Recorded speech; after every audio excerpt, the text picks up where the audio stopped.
What's going on, everybody? Welcome to the live version of On the Groove Line Fridays with your boy Chris Stevens. Hopefully, you wonderful people are doing well out there. Hopefully, you're ready for the weekend. Well, for me, the weekend just got really good. I just got an acceptance letter for a job I applied for, and I got my start date. So now that I have a regular job again, we're gonna have to find a new way to get on live on Fridays, but we'll figure that out once we get there. But yes, today is a very good day for us because we had the chance to talk to a hit maker of one of the 80s biggest songs from a hip hop and R&B and new jack swing perspective.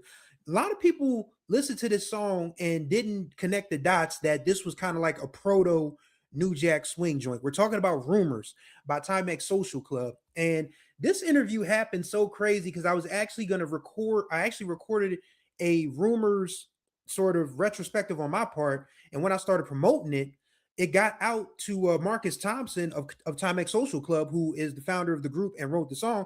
He was like, "Hey, Chris, just reaching out. If you need any clarification, let me know." And I was like, "Skip clarification. Would you like to come on the show?" And so he agreed. We had a wonderful conversation. So I'm going to play this conversation for you guys now. It is 30 minutes long, so we talked about a lot. If you have any comments, we'll get to those at the end because this is already pre-recorded, so it's not like I can dip in with the questions for Marcus or anything. But if you have any comments about the interview and everything that's going on within that interview, feel free to chime in. But yes, here is my interview with Marcus Thompson of Timex Social Club. Here we go.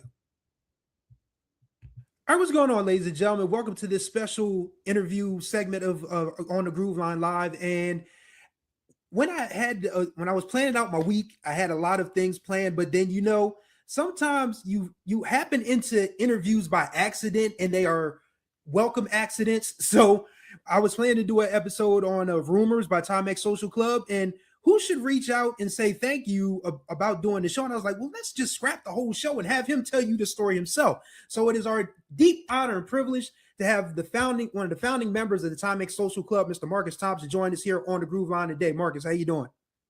I'm good, man. Good, Chris. Thanks for having me. Just a correction, the founding member, not one of the founding members. Okay, the founding member, just to Yeah, make it clear. because Clear. it was only four of us. So, yeah, Uh, I was the guy with the idea. So, yeah. okay, so before we jump into rumors, first of all, how did you come up with the name for the band? Wow. I'll try to wrap this up. It's a long story, but I'll try to make it short. In 82, in 81. Wow. We were in school. This band came out named called The Time. Prince produced them, Morris Day and the fellows. Okay, so um, I was digging that music, and we were just a group of guys on our high school campus.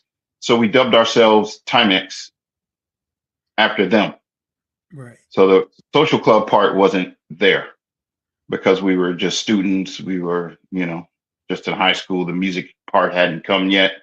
By 1983, when we graduated and started getting into music, starting writing songs and stuff like that, recording, doing demos, um, I tacked on social club, and then everybody thought I was crazy because it's like, that sounds like a building. Yeah. So, some place to be, some kind of like, place where old men go and play chess and checkers, you know what I'm saying? I guess it's kind of like Arsenio Hall. It's like, uh, isn't that some place where, you go, that's a hall, right? It's an Arsenio Hall. But Yeah. anyway, yeah, so Timex Social Club sounded funny at first. I guess all group names do. And so that's what happened in a nutshell. I just we already had Timex, and then when we started doing music, I put Social Club on the back end of it. And you guys are from the Northern California area, and obviously you guys had a wide range of influences to draw from. There was Confunction, Tower of Power, of course. Sly, kind of kicked it off. George Duke was from that area, I believe. So when you guys were starting to put together your music, did you have any sort of you know sound in mind? Were you influenced by those bands and groups that I mentioned? And what did you take from being growing up in that Bay Area music scene? Being able to draw from all of these greats. I could probably just speak for myself and maybe a little bit from my partner Alex, also a group member. But we were listening to a lot of rap, early '80s, 78, right? So 78, 80, say so we graduated high school in '83. So you got to imagine back then we were listening to artists like Curtis Blow, Yeah. Run DMC, Mhm. um, and then the funk came in to my life. So I was listening to, I always tell people I graduated from P Funk University. So George Clinton, shout out to Yes. Parliament. Um, definitely listen to a lot of Parliament. Um, and you put Zap, on the back end of that, with more bounce that out. So it was heavy funk that we were into, and early rap. Um, Man, yes, R&B as well, of course, right? Because I mean, that's what really owned the radio, uh, the AM, the FM. It was heavy soul. I don't even think they called it R&B, but anyway, I guess they did. But it was soul music. It's Yeah. like with the Soul Train. It was soul. Yep. The word Exactly. soul back Yeah. in the late '70s was still prevalent. So it was a lot of soul. Yeah. So a lot of soul music, funk music, and I won't say hip hop because hip hop is a culture, but rap music. Yeah, influenced us. Yeah. So now we get to the legend song. You know, apparently you had written this thing a couple of years prior. What Yes, was sir. what was the inspiration behind Rumors, Rumors? right? Yes. That's the one. Okay. He said the legend song. But what was the inspiration? Yeah. Okay. The inspiration was my experience in high school. So I'm the lyricist. I wrote all those words you hear with this hand right here. This is the hand that did The golden hand. it. The number one R&B song in Well, in the I 60s. mean, yes, sir. Yes, sir. But yeah, so I'm responsible for everything you hear word wise in that song. There's some ad libs that my friend Mike added on the back end. But as far as the verses and everything, and the Tina and the Michael and the Susan and all that, that's me. But yeah, I was influenced by my days at our high school. We all went to Berkeley High School in Berkeley, California, and it's just growing up as kids, man. A lot of rumors floating around about classmates.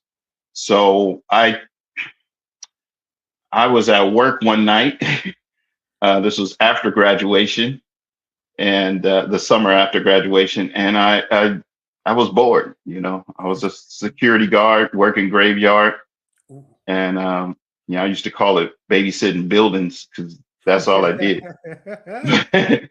So you you do your rounds. Those security guards out there, you know what I'm talking about. You walk around, you check the doors and windows, and then you sit back down for about another, you know, 50 minutes. It takes you 10 minutes to do that, and then you sit back down, and then so on those 50-minute breaks that I had multiple on my shift, I was writing songs. So Rumors was one of them. So it was inspired by my experience at the high school with students. And then I threw some other things in there. So but yeah, that's pretty So much it.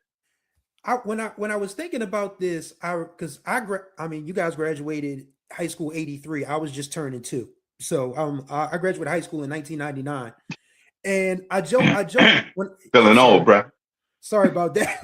But when I thought about doing this episode, I thought about how generations change, because now these kids, they are very much, way too connected, in my opinion, by social media. Because you got Instagram, you got Facebook, you got TikTok, all of this stuff. And but even back in my day, in the late 90s, the internet was not as prevalent as it is now. And of course, not to make you feel old again. Sorry about that, but there. I mean, but you guys had pretty much only that word of mouth thing going back then. Do you think it's? I mean, just from just off the music path for a minute, but I mean, this song obviously has cultural significance to it, so that's why I'm asking. Do you think Yes, sir. that it's tougher now to be a kid, or do you think it was tougher back when you guys were graduating? Dealing with the rumor mill before the advent of the internet. When you say tougher, I mean, break that down. You mean physically tougher or just mentally? Everything, physically, mentally, I mean, because like I said, now these kids, they can spread stuff about each other by picking up a phone, but back in those days, people just Yeah. literally whispered around each other. So what do you make of that? Well, it's just different generations and different times. Uh, and this was probably said about us when we, by our grandparents or older people Yeah. back then, but it was just a different time, when we grew up with, like you said, we didn't have the internet and we had to rely on telephones and word of mouth and Yeah.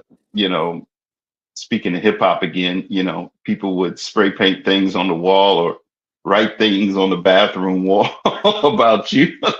Then you're going to use a restroom and you're like, what is, so that was, but yeah, man, it was, I don't, tougher.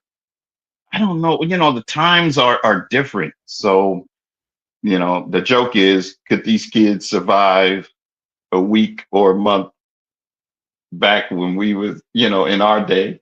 And, Yeah. we always chuckle and say no, because we Mhm. didn't really use seat belts and the toys we played with were not all these safety restrictions and padded.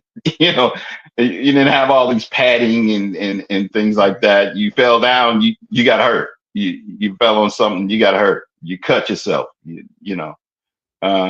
But I would say it is tougher because you're right. um there's been a lot of cases where people have been cyber bullied, and I don't really understand that.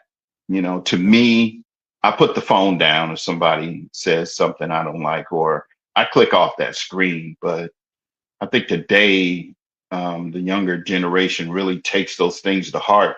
It could be like 100 positive comments on whatever they posted, and then they'll just gravitate to that one or two negative posts, and what's the word, crash out. They'll crash out, Yeah. Yes. over Yes. over two Absolutely. people, but then won't pay attention to the 98 people that blessed it. So I would Yeah. say it is a little tougher these days for kids. Okay. So now that we've talked about the writing of the song, let's talk about production and it coming out. I read on Wikipedia that Jay King offered this can function first. Is there any truth to that? I don't know. I wasn't in that room. Okay. um it was, you know from a group standpoint, it's startling to hear that, because the phone call went like this: hey, I really like your song, I want to get you guys into the studio. So maybe that was after he called Confunction. But anyway, and I can't tell you because I wasn't on that. But as far as the song goes, I mean, we were the writers in the group, so it's news to me that it was offered to someone else without our permission. Yeah. But like I said, I don't know if that's true or not, because I wasn't on that phone call or in that room. So, Okay. All right. So we'll skip past that. but yeah, I did What? read that and I was like, what? You don't say. Touch the pearls. Oh man, I'm Yeah, sorry. I think the recording stands for itself. I can't see nobody else touching it. Yeah. I Yeah. really don't. If they would have done it, God bless them. I ain't got nothing against them. I'm a fan that can function, but Yeah. yeah, I mean, I think our version.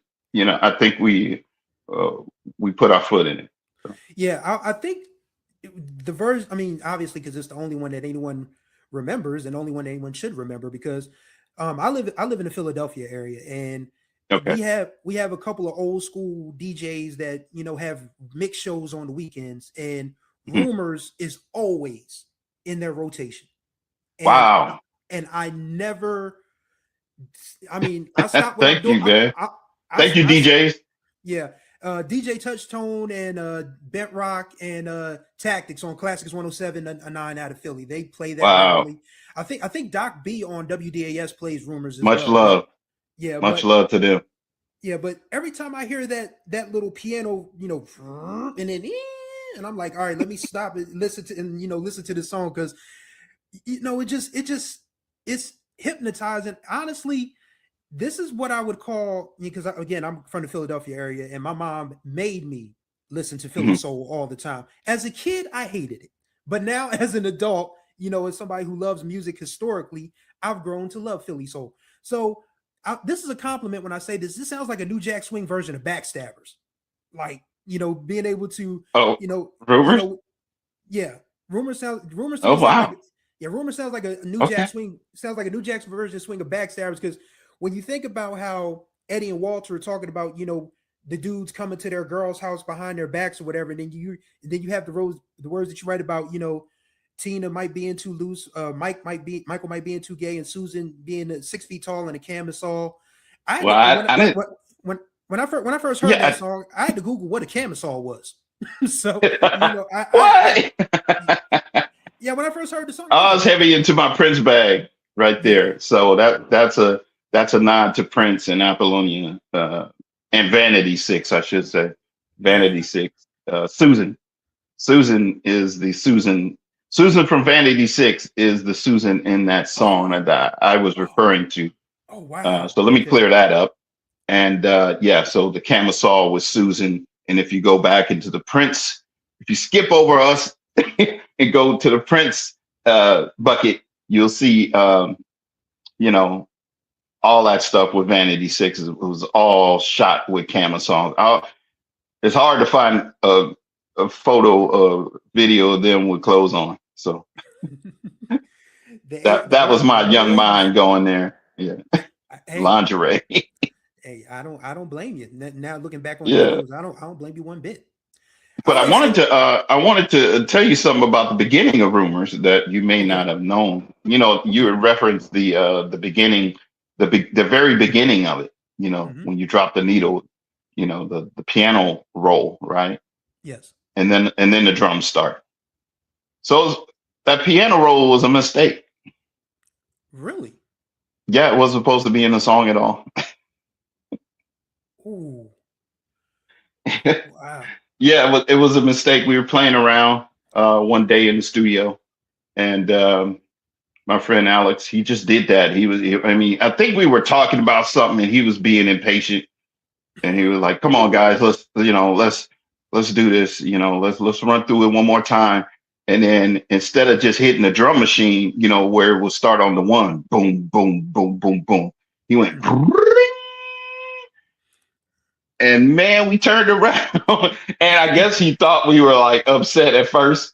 And I Hmm. guess he didn't care because he was like, I'm trying to get your attention. And come on, let's do this. Let's record it, Right.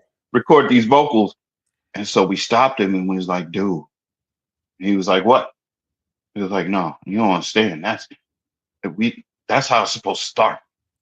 And Hmm. then we kind of got into this thing because he was like, I can't program it like that.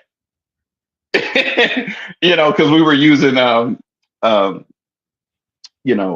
computers, that it's all computer driven, sequencer, uh, Yeah. to program the song. And the sequencers, the drum machines, and the um, keyboards were all synced up. And he said, I can't program that in. So we went back and forth. Well, you just got to do it manually. Hmm.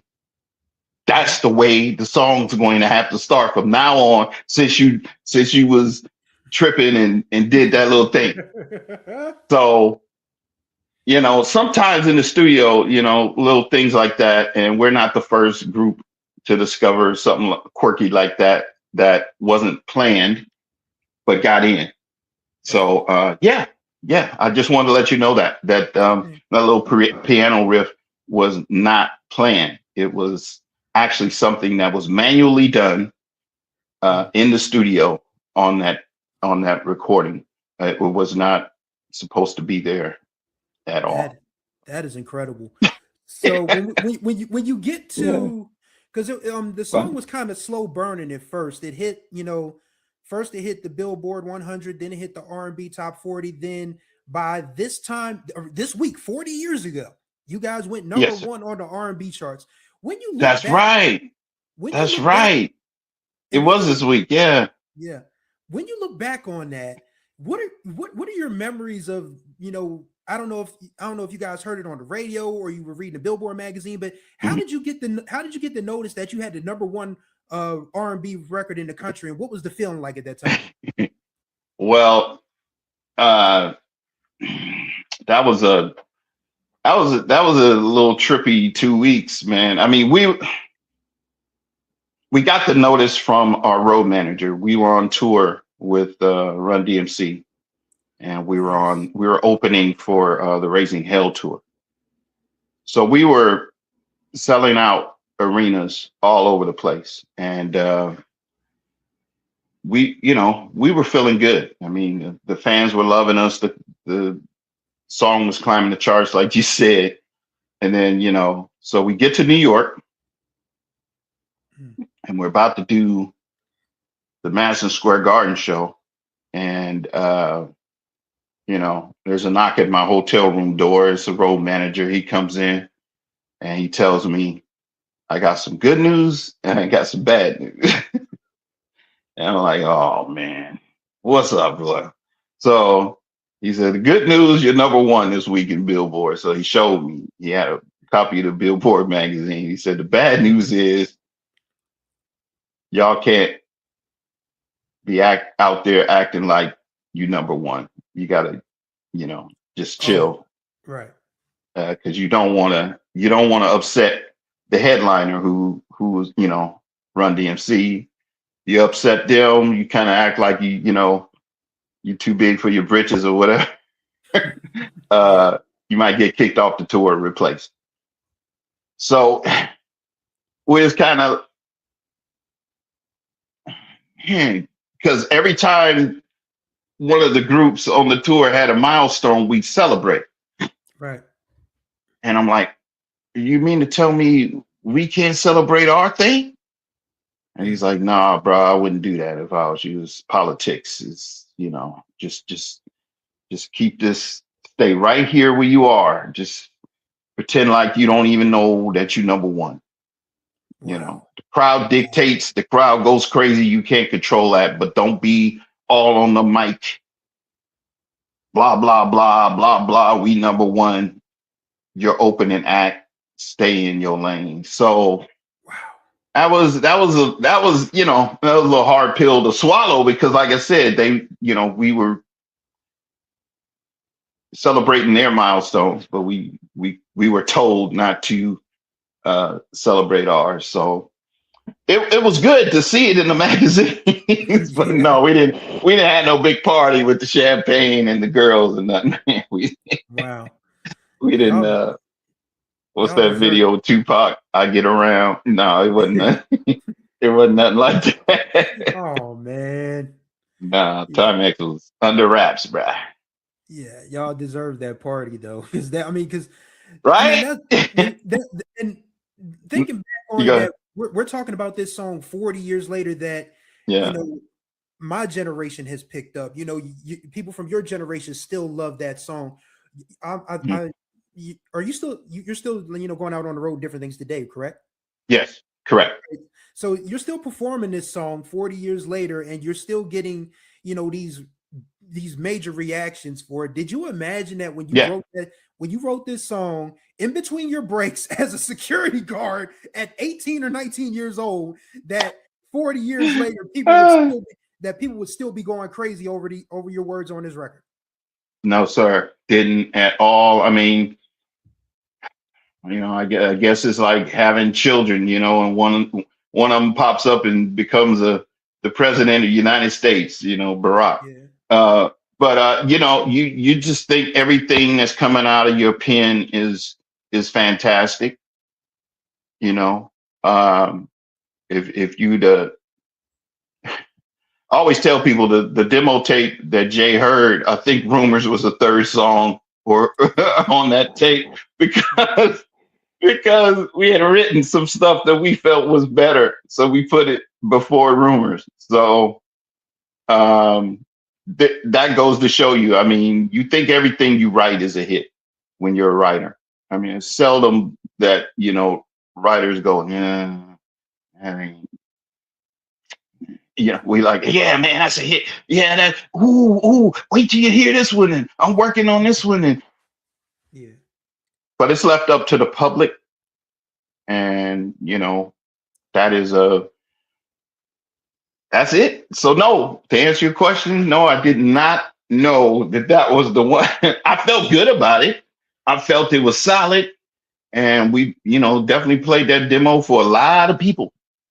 And, but nah, I did not see 40 years later um, me on stage rocking an audience. No, yeah. So I'll get you but out of thank here. God, and Mhm. I'm grateful and blessed. Yes. Yeah. So let me get you out of here with this question. When you entered the music business all those years ago, things were a lot different than they are now in terms of, distribution and all of that stuff. Obviously, now you can, I mean, I've had other artists, I've had uh the Troutman brothers from Zap on here. I've had Okay. Curtis Hartman of Pieces of a Dream. They've all said that they feel Okay. like it's easier now to put out a Mhm. record than it was back then because of the internet and different things of that nature. When Correct. you got when this record was slow burning back then, do you think that Rumors would have had a better response if it comes out now, or do you think it was just meant for the time that it was meant to be in? No, if it came out today, you're saying Yes. nobody would probably hear it because it's so saturated now. These numbers that I'm hearing, like Spotify is getting so many thousands of uploads per day. I mean, Right. you cannot. What did somebody say recently? He said releasing a single today is like throwing one grain of sand on a beach. Ooh, that's a that is the God's honest You're truth. like, That is the you're God's like, honest truth. what makes that grain of sand better than all the stuff that's here? You know. Yeah. But I'm being light. Um, I'm making light of it. But yeah, it is really really oversaturated now because of everything's digital. Everybody's bedroom is a studio. Back when we were doing it, we were analog. So we had to book time at professional studios. I mean, you couldn't really just go to. We had a Radio Shack back then. You really couldn't just go and buy a budget equipment and make it happen without hearing a whole lot of hum and hiss. Yeah. You would know it was recorded in somebody's basement or whatever. But nowadays, man, it's all digital. You you can clean it up. You can master it at your house. Check that out. You can record it at your house. You can master it at your house. You can choose a distributor at your house, and you can Hmm.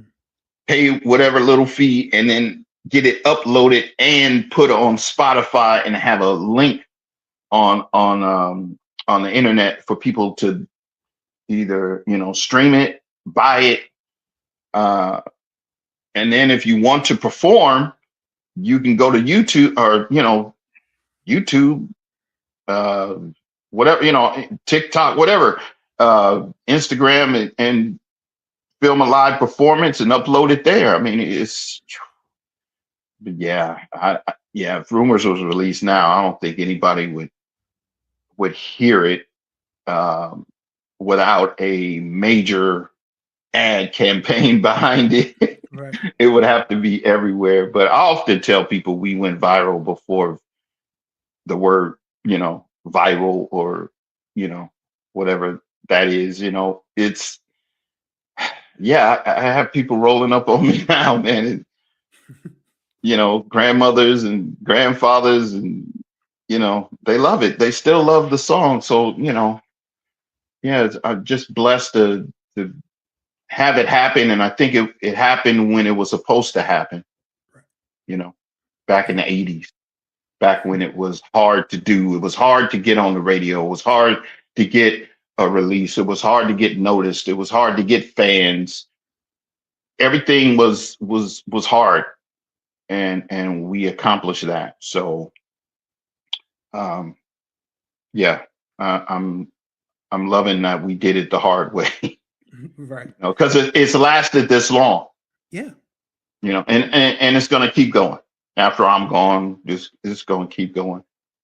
Yeah. People like the song, so it remains relevant. Oh yeah. Oh yeah. It's a topic Absolutely. that remains relevant. I really wasn't tripping on that when I was writing it. I just knew that, hey, when you're in high school, there's some rumors go around, that really are not true about some of your classmates, and it's not cool. So yeah, that's a standpoint I wrote it from. But no, it really applies itself to everyday life, and I think that's why it's still relevant to this day. Ladies and gentlemen, this is Marcus Thompson, the founding member of Timex Social Club. 40 years later, rumors is still rumor is getting like a rumor is getting around still. Marcus, tell the good people where they can when you're on tour, where they can find you if they want to find you on social media or on your website, or where they can find you. Yeah, we're at timexsocialclub.com. You can hit us up at Timex Social Club _official. What else? So yeah, we're on the socials at Twitter. It's just Timex Social Club. And then I wrote a book back in 2012. I wrote a book, Ooh. How Do Rumors Get Started? The True Story of Timex Social Club. So if you want to check that out, I know reading is not, a lot of people don't read so these I days, do. but I do. anyway, the audio book is also out there for you. Okay. And yeah, if anybody wants to do the movie, holla at your boy. Yeah. Hey, Or a stage play. I'm open for that too, a stage play. Yes, sir. All right, all right, y'all. Ladies and gentlemen, But Marcus yeah, we out Thompson. here, man, and we hope to see y'all, in the city near you. So, All right, ladies and gentlemen, that is Marcus Thompson of Timex Social Club. Marcus, thank you for taking the time out to talk to us. yeah, man, my pleasure, Chris. Thanks for having me, man. Appreciate you. All right, that was my interview with Marcus Thompson of Timex Social Club. That was such a fun experience to just listen to how rumors came to be, because I'm glad he did check me on the Wikipedia information that I found. This is the important thing about having guests on that can sort of clear things up. and that definitely needed to be cleared up. He was like, "Wow, I'm shocked that that was even put out there." Because he said he wasn't in the room, but it was great. I mean, it was great to hear how you don't get stories like that these days with music anymore.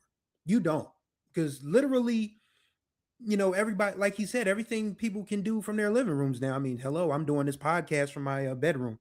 Not that that matters or anything, but I'm just saying, I'm just from my house basically. And you know, he wrote rumors in between his breaks as a security guard. Like, you're not gonna get stories like that in the 21st century in the music business today, because you know, not everybody has that drive. Not everybody has that desire to work at your craft while working at something else. I mean, it's just it, I mean, the hustle aspect of it, doesn't go away, but it's just interesting to hear stories like that. How, the piano roll at the beginning of Rumors was an accident. That just blew my mind. I was like, man, they went into the studio with bad intentions, because that thing just, when you hear that, and then boom, boom, boom, boom, boom, and you know that this song is about to go to a very dramatic place. And of course, as he said, Michael Marshall, sang it all the way through. And again, that is one of the Rumors is one of the earliest New Jack Swing records. Absolutely is. And maybe, because it didn't have a name for it at the time, because of course Teddy Riley and Keith Sweat came along the next year with Make It Last Forever, and that people were like, oh, and then of course, then Bobby Brown, New Edition, Chucky Booker, so many others started to follow that sound a little bit. And then, by the time New Jack City came out, I was like, oh, we can call this New Jack Swing. Timex Social Club was about 5 years ahead of the game with that. So, shouts out to Marcus Thompson and for coming on the show and, giving us the rundown, the importance of Timex Social Club's Rumors, which is 40 years ago this week. Top the Billboard charts for R&B, top the 12-inch single charts, top the radio play charts, and the dance charts. One of 1986's biggest records. And 40 years later, he is still performing that song and people are still getting out of their seat dancing and singing along because, like he said, it's relatable. I mean, like I said, the rumor mill is a little more prevalent now because of all of these different ways that we can reach each other. But back then, they just used to whisper about each other behind each other's back. Or like Marcus said, writing something on the bathroom wall. But yes, hope you guys enjoyed this edition of On the Groove Line Live. Greatly appreciate y'all as always. Don't forget, if you are new to this channel, if you're following us on YouTube, whenever we go live, whenever I premiere an episode, there's a feature called Super Chat. So if you want to donate to this podcast and this website, I have a website too, onthegrooveline.com. Be sure to leave us a super chat on YouTube. It can be $1, it can be $5, it can be 10. If you have $10 million like Mackenzie Scott, we'll take that too. But if you feel like donating through super chats, you can. You can also leave stars on Facebook. Those stars add up, over time. So that's how you can donate and make this podcast, this website, this whole experience a beautiful thing, even though I have a new job that I'm starting on August 10th. So yeah, but we'll still be here, so don't worry about that. But that's gonna do it for this edition of On the Groove Line Live. Coming up this Monday is the next installment of our MFSB Monday. We will be covering the Summertime album, which of course is the first album after Earl Young, Ronnie Baker, and Norman Harris all split up and will split MFSB and left for South Soul Records. So we'll talk more about that, as we get on to MFSB Monday. So that's what our next episode is going to be. So if you guys see us on Facebook, be sure to follow us on Facebook. Be sure to subscribe if you're following on YouTube. I'll link those things, throughout the duration. Oh, before I go, I have a book for sale. If you guys, I'm gonna push this book until I can't push it anymore. So it's a black Christmas romance novel called A Widower's Gift, and it is about a widowed father who is worried about what he's going to do when his daughter leaves for college. He owns a bookstore, and his love interest is a public relations rock star who used to live in the same town, but they didn't, meet while they were in high school. But she left right after high school because she never liked living there, and she only came back because her parents made her visit. So they meet in the bookstore. They find an attraction for each other, and it's a pretty fun book. So if you guys want to check that out in a digital format, I have an e-copy and a PDF copy. You can click that link that I'm posting right now, and you can share it there, and you can buy the book and do all that good stuff. Okay, so now we're done. Thank you guys for riding with us this week on the Groove Line Live. We'll be back next week with more good music, good conversation. So until the next time we ride, may you find the groove, or may the groove find you. Let me go ahead and find this end stream thing. Okay, all right, we gone. Bye.